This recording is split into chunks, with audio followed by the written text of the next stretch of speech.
Hello, I'm Jerry Crosby, and I'm here with the Chico Steak webcast life sketches, and I'm excited today to be interviewing Leon Randall.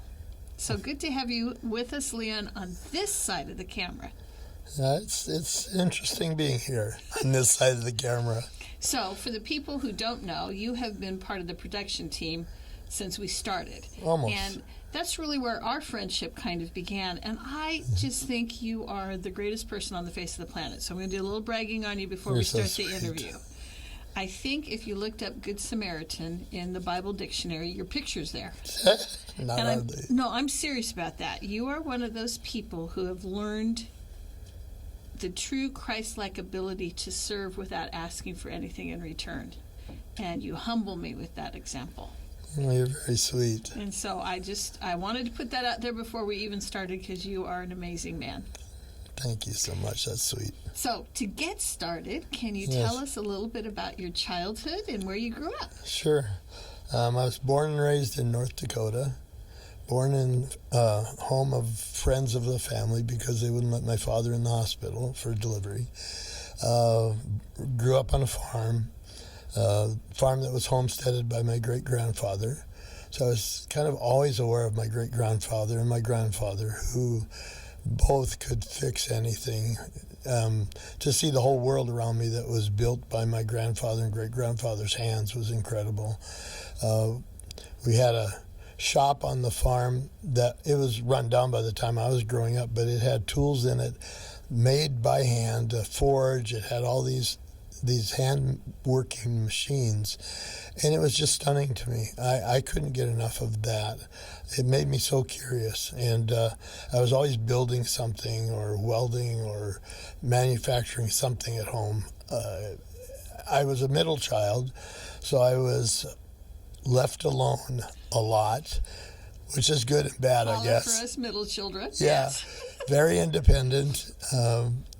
Wouldn't take no for an answer. Well, would take no, but just ignore it, kind of.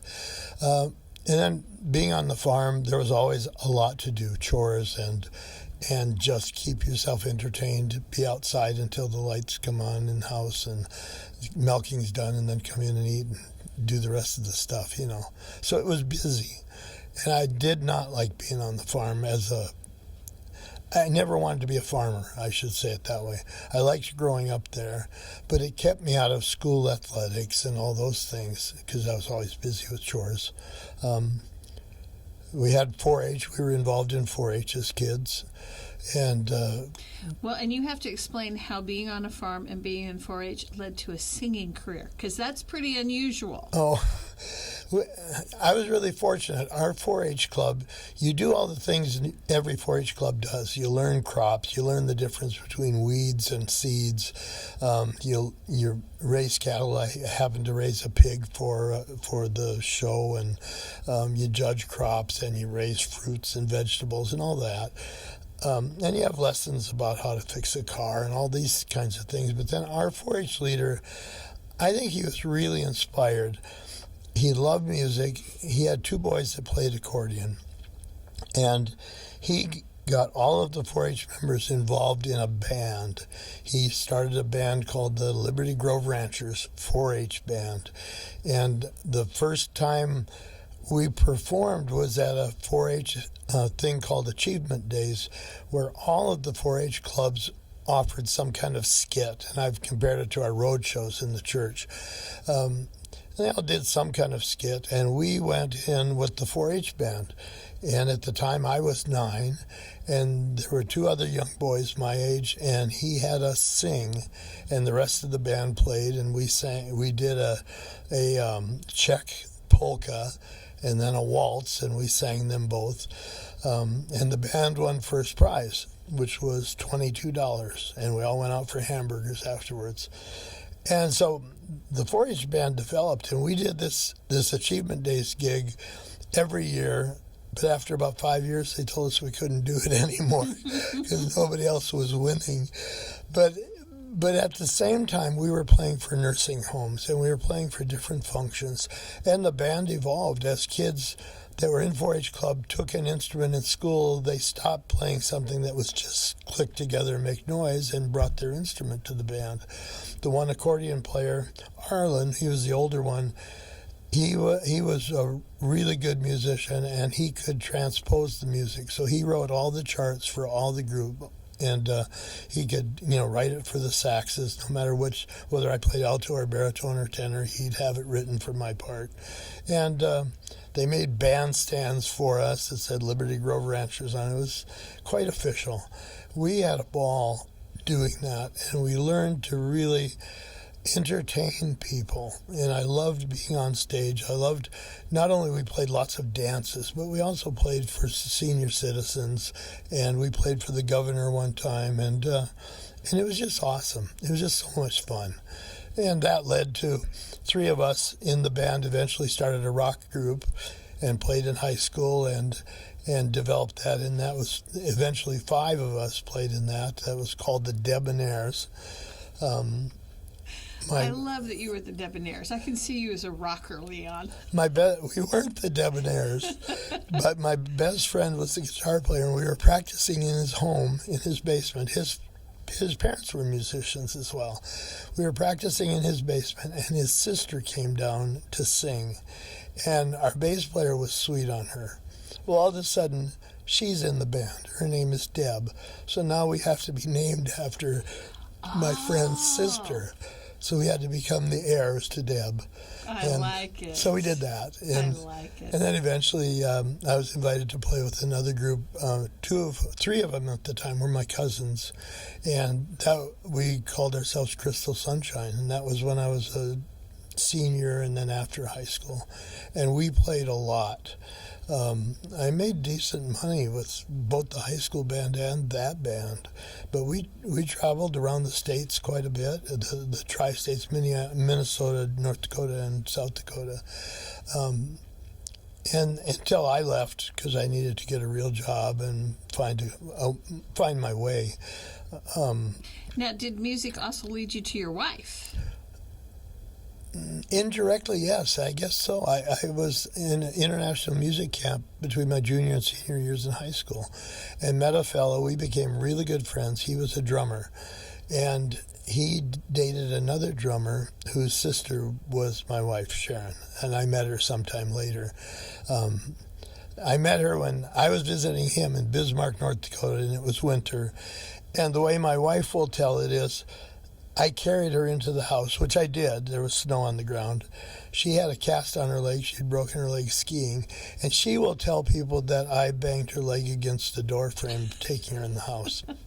I don't remember it that way. I think she made it up. But it could be. It's a good story. It's a good story. And we dated for a while, and we lived far apart, hours apart. And her parents didn't like me, and eventually we had to split. So we both went on we married, and we were each married for 9 years. Anyway, so I had a decision, though. The band was playing a lot, and my brother asked me to go with him to drive. He and his family were going to Utah. My sister was at BYU, and they were going to visit. And he wanted to drive straight through, so I agreed to go along as a driver. And we went to the visitor center at Temple Square, and I was sitting in front of the Christus and had just this moment of reflection and knowing that I had to choose a different path. I mean, I didn't have to, but it was time to make a choice. Either stay with this rock and roll thing or get serious about life and career and family and all that. So that was really an epiphany for me, and it changed. I went home and gave my manager my notice and said I'll finish out our dates, and then I'm leaving. It was for the best. 3 of the guys are still playing together. We had a 50-year reunion about 5 years ago with members that had played in the band over the years, but they've played continuously through all this time. They make decidedly more money than we made when I was playing with them, and they have a heck of a lot more equipment. So it was fun to go back. Anyway, so that's my music side. That's incredible. What a fun story. But then you went from the M of music to the M of medicine. That's quite a jump. That's an interesting transition. Yeah, so how did you get involved in medicine? Well, I had a lot of odd jobs, and over the years, and I want to tell you about one that has nothing to do with medicine at all, but it was a machinist. It's another M. I needed a job. I didn't have any real skills, and the job requirement was to be a welder. And so my interview was, I met the foreman. He took me on the floor and said, weld these two things together, which I did, and he hired me. So I started working as a welder in this company that made farm machinery. Eventually, I was able to start working in the fabrication side of it, doing tool and die and running all these big presses and all these massive machines. I hated it. I really hated it. It was so dirty. It took me forever to clean up when I got home. But it was a job and it paid decently. So eventually I decided it's time to leave and gave my notice, quit, and then moved my family. We went back to Utah. And I had taken a job with a friend who had a housing company. They built prefab homes. And I worked with him for a while. We built some homes around Blanding and around different places in Utah. And we built the slabs in the manufacturing company and then put them on a truck and hauled them and assembled them.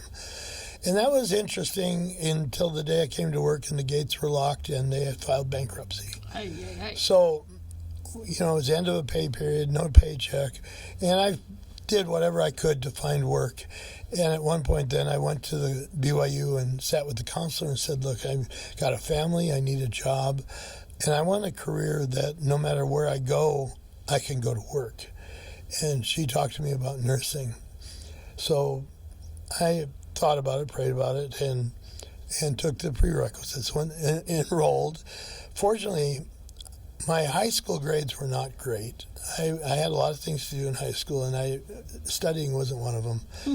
But my SAT score was really high, and so I got into BYU based on my SAT alone.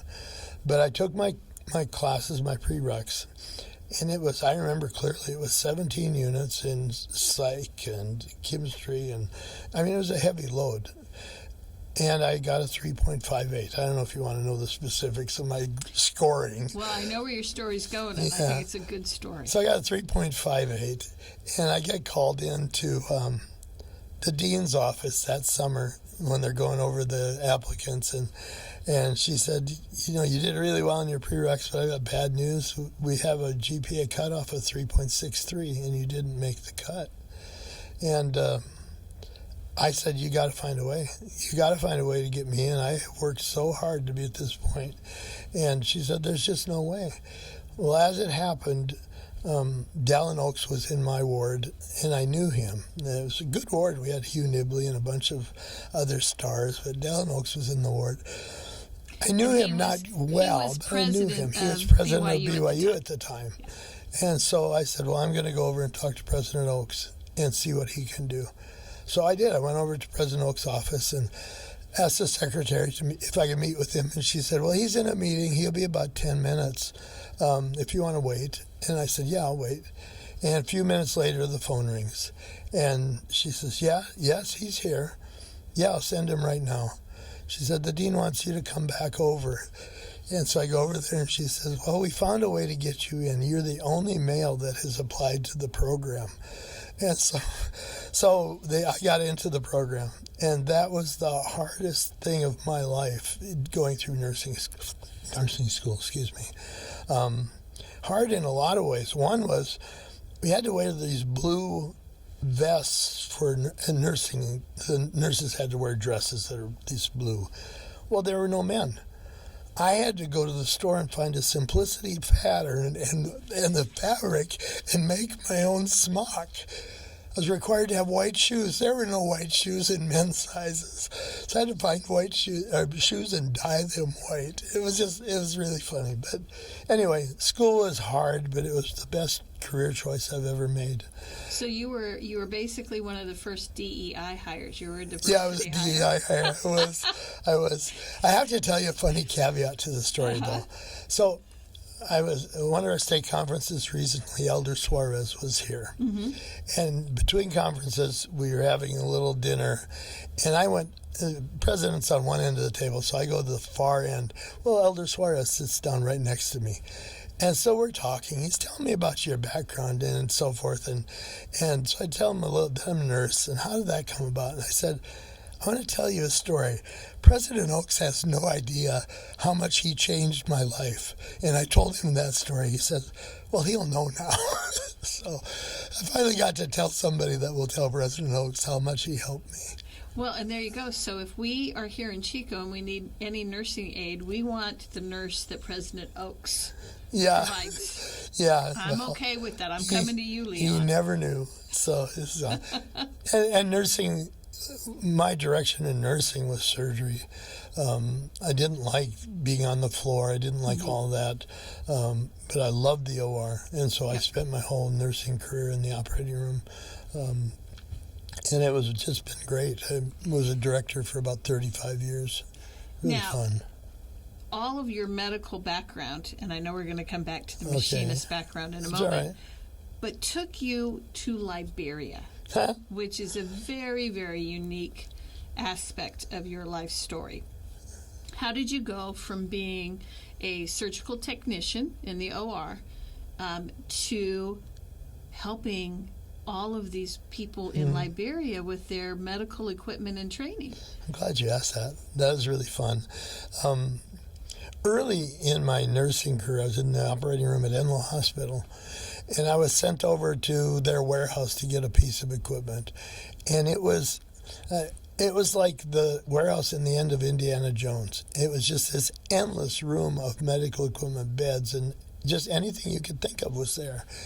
And it was all obsolete stuff. And I thought at the time, and this is back about 1986, there's got to be a way of finding a use for this. Well, I tried, made some connections, and nothing ever panned out. The other thing that I always wanted to do was a medical mission. And I knew people that were going. I couldn't afford to go. I couldn't take the time to go.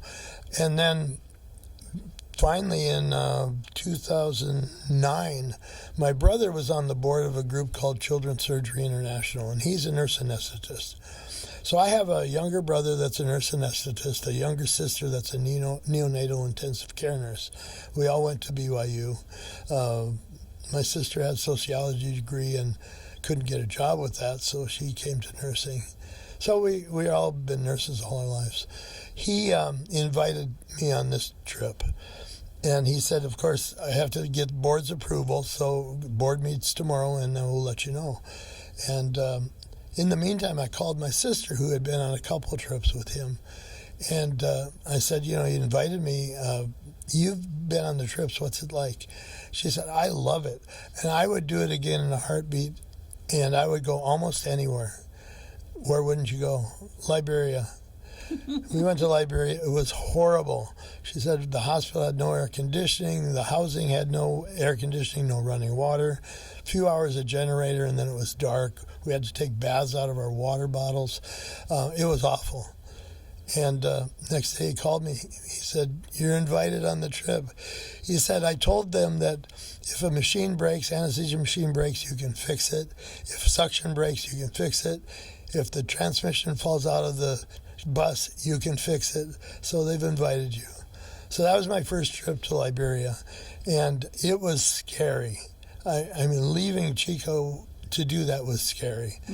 But we were in a Firestone Plantation has a hospital. They have 100,000 acres of rubber trees.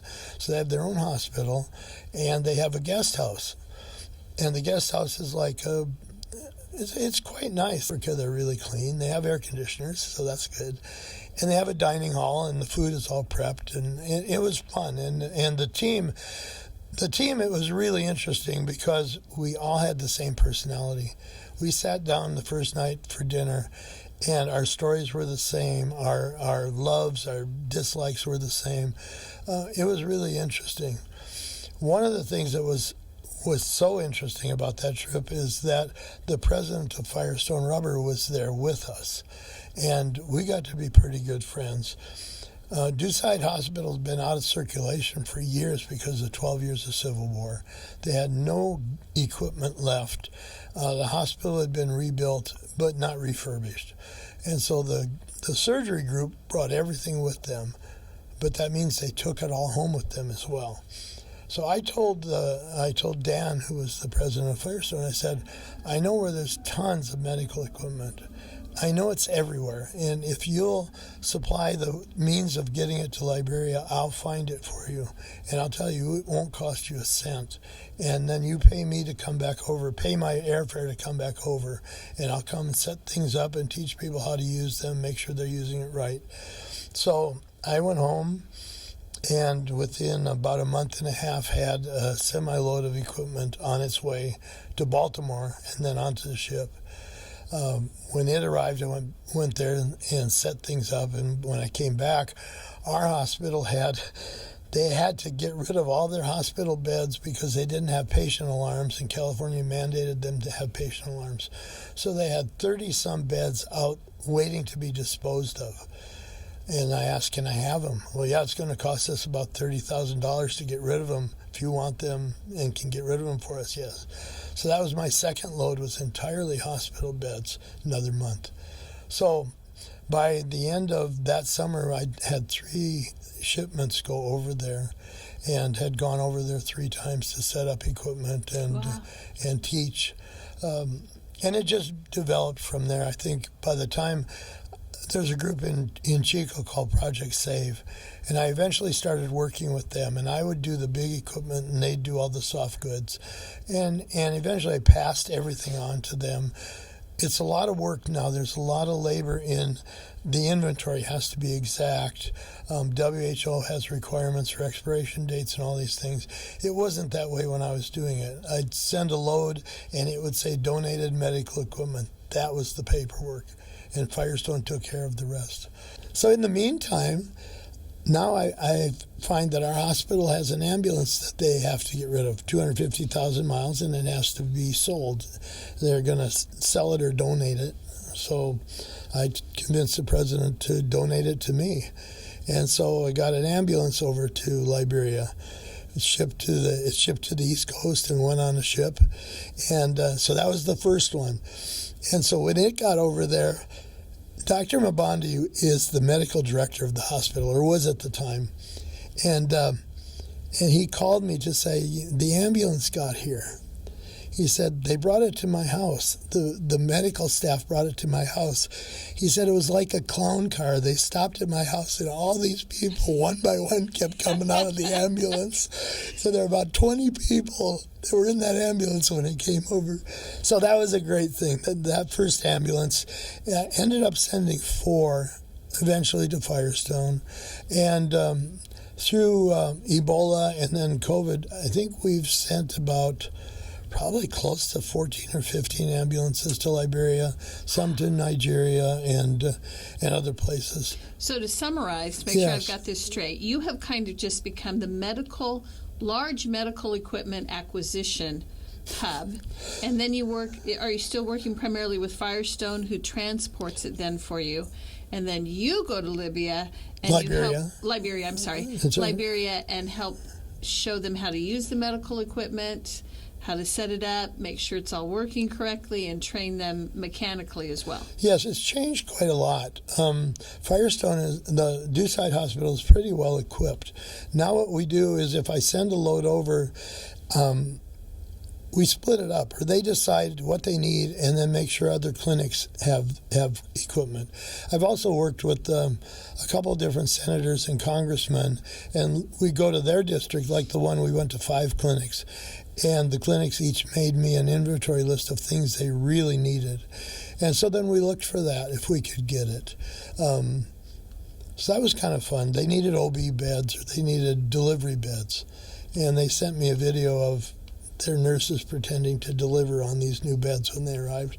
So I've had a really good time with it. We've covered a lot of area in Liberia. And we ship, Project Safe ships everywhere.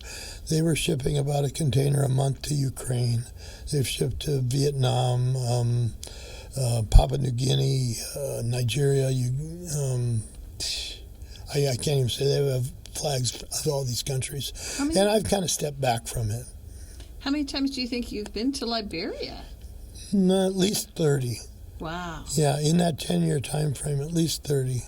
And there were times that I couldn't take off work except for a Monday and a Friday, and I went on Friday and came back Monday. I mean, honestly, 36 hours of travel, and was there for less time than it took to get there and get home. But most of the time, I'd be there for a week. Yeah. That is just amazing. Yeah. Now, I know you had experiences in Liberia that went beyond the medical, that you had miracles and spiritual encounters and special people who came across. I'll tell you quickly. Yeah, I'm glad you asked that, because my first trip, the medical trip, the last patient on the last day came into the operating room, and I had this thought: this is who you're here for. And it was really odd. A young lady, about 14, I think she was at the time, she'd been badly burned by her mosquito netting in the night and had been in the hospital for about a year. Her neck was scarred down to her chest, and she had no fingers on one hand, and her other hand was severely deformed. I went to find her after surgery at the end of that day, and her mother was with her, and I asked her name. Her name was Patience. And I asked if there was anything she could have that she didn't have in life, what would it be? And she said, school.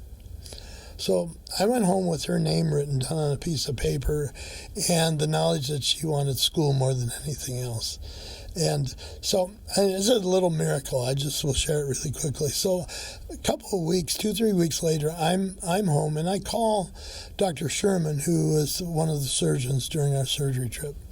And I told him about Patience. Yeah, I remember her. She's badly burned. I remember Patience well from surgery. I said, I'd like to get in contact with her because she wants to go to school, and I want to see how I can make that happen. He said, you want to talk to her? Yeah, I'd like to find a way to talk to her. Would you like to talk to her now? I said, that'd be great. He said, well, she's here with me. I'm doing her dressing changes. I'll give her the phone. And so we talked. Miracle number one, one of many. So we talked. I had her arrange for a school to go find a school she wanted to go to, and then let me know, and then the school contacted me. And her sister were at 5th grade level, so we found out that tuition was $365, I think, for both tuition, books, uniforms for both of them. So we've helped them go through school, and they've both finished school, and now their little ones are in school.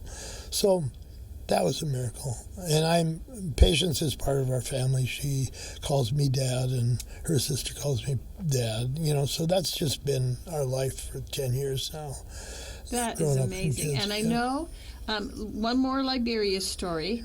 Okay. I know that your machining came in handy again in an unexpected and different way. What is your machining story? A little bit. So I was asked to. There's a company, a group in town. They're not a company, a group of volunteers that were building water well rigs for Tanzania. And several of the guys had gone to Tanzania to drill water wells. So I was asked to go over and talk to them about Liberia because they were building one for the Rotary Club in Gridley that was going to take one over to Liberia. They were working with a group to grow rice. So I went to talk to them, and the owner said, well, we need to build one for you, but you have to build it. I'm like, okay. So they had all the machining stuff. They had a mill. They had all the tools, cutting torches, everything. And so I just started building this water well rig. They had one sitting there that they had just finished for Gridley, so they had no plans. It's just, here's one, use this for dimensions. So you had to make it off of the model. I had to make it off of the model. With no dimensions or anything. Right. You had to figure it all out. My goodness. And then ask them what things worked well, what things failed. Because I want it to be better, so to over-engineer things, because there's no way to fix it in the field, or it's really hard. So I did a lot of engineering changes on that rig, and finished it without knowing what I was going to do with it, how I was going to get it to Liberia, or where it was going to go.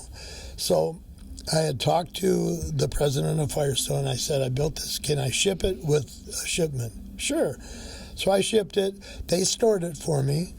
I went over there in the interim on one of these trips and went to church at Painesville Ward, where, by the way, patients in Alberta were baptized. I had the privilege of baptizing them there. Final miracle. Yeah, That's that was wonderful. a good one. Yeah, but that ward, and it had been Liberia had been districts and branches, and it now was a mission with wards, and the bishop of this particular ward, John Moore, was out of work, and he said, "I've been out of work for 2 years. He's an accountant. And if you can help me in some way," I didn't know how I could possibly, and I told him, "I don't know how I can help you." Well, when the water rig came, and I'd met with the senior missionary couple that was there, and they said, "Well, we have this person we know that his group digs wells by hand, but he might be able to help you out." And they put me in touch with him. So in the interim, he and I had developed a plan. They were going to take the water rig and use it. They wanted to start drilling wells rather than digging them. So when the rig arrived, and I went back there and met with this group and had them pick it up, but I met with John Moore, the bishop, and I said, "I'm going to give this rig to you. This is yours. You have stewardship over it. I want you to take accounting for all the water projects. Keep me apprised of what's going on." And so he did, and he's taken it so seriously. They've done over the 4 years, I think it's been, they've done 250 wells, have never had a failure. And I got to drill on one of them, and it was quite an honor to do that. So that's amazing. So you were able to help the bishop was able to help the country. Yeah. 250 wells in 4 years. Yeah, they have 11 full-time employees. Even though the water season's only 6 months, they're able to employ these families year-round. So that's a really significant That's thing. a huge blessing for them. Yeah. It's been so special. As they're producing water, you can produce crops, and then you have a middle-class society that's able to grow. Yes, the one final miracle I'll share, and I know we've gone over time, but my granddaughter was having a bat mitzvah, and she wanted to do something charitable, and she wanted to buy water filter bottles for people in Liberia, and was going to raise about $3,000 to do that. And I said, "How would you like to sponsor a water well? Because $3,000 will build a well." She thought that would be a great idea. So I called the group over there. I called John.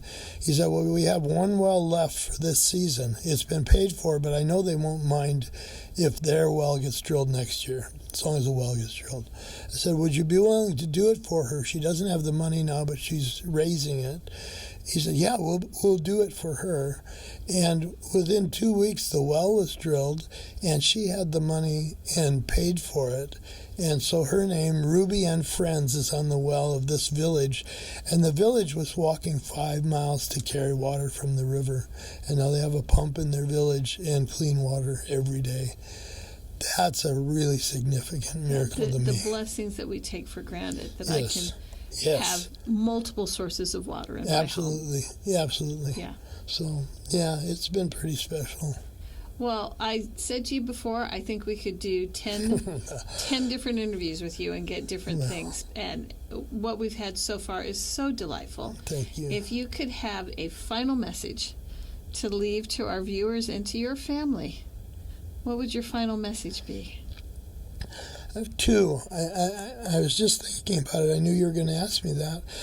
2 things. One, my mom asked me when I was young, maybe 13, "What do you want to do when you grow up?" And I said, "Mom, I want to do everything. I want to do everything."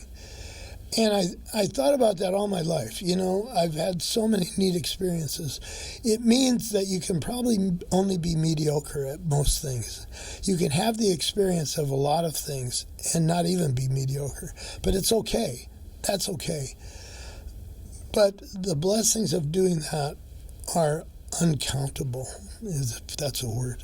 But the other thing I will say is that we all have opportunities to be part of the Lord's miracles. every day. So if something comes to you and you have the feeling that this is something you should do, whether you know how to do it or not, do it. Just start it. I think you and I shared this once. There's a scene in the Indiana Jones movie that his father is in, but the scene is about faith and taking a leap of faith.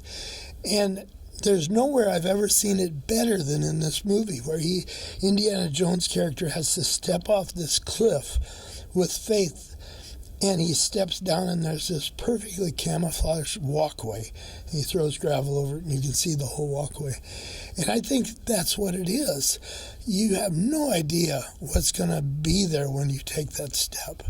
But if the Lord wants you to be doing it, there'll be support there in ways you can't even imagine. And it's been such a blessing to my life and to my family.